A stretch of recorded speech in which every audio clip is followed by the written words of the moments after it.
nke Nigeria ka anyị na-ekwu maka ya. Ụmụ nri bụ mgbunu, ada ebu mgbu egbunu. Asị na anyị kọba mamịrị ọnụ, ọ bụ ọfụfụ. Ofu obi ka ụmụ nri ji akpa, ofu ọnụ okwu ka va ji aga nụ. Ụmụ nri dị ụsọ. Anyị ekenebezi ife ụmụ nri ji kwụrụ nụ.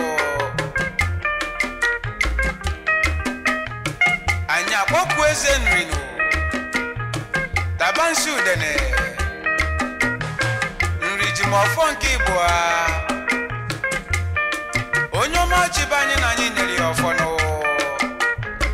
Ị ga-achị anyị lue na nka.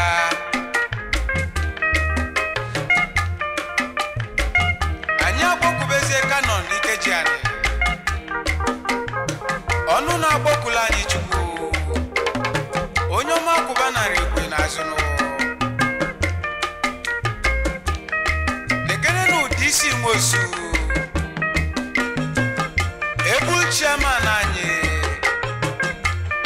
Managing Director, Njikọ Ọka Transport Limited, Nigeria. Chief M.O. Mbolu, President General anyị nụ. Nri Progress Union, Nigeria. Obi Egunye, Ọchọmma obodo ya.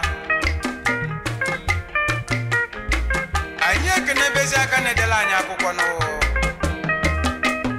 Secretary General anyị nụ, Felix Amandiana Ezeokoye. Onye ọma gaba n'ụmụ nri kwe n'azụ nụ. Anyị ji ya gala. Isi Moneke, Orimiliatu nnu. Onye ọma na-edi anyị ụsọ.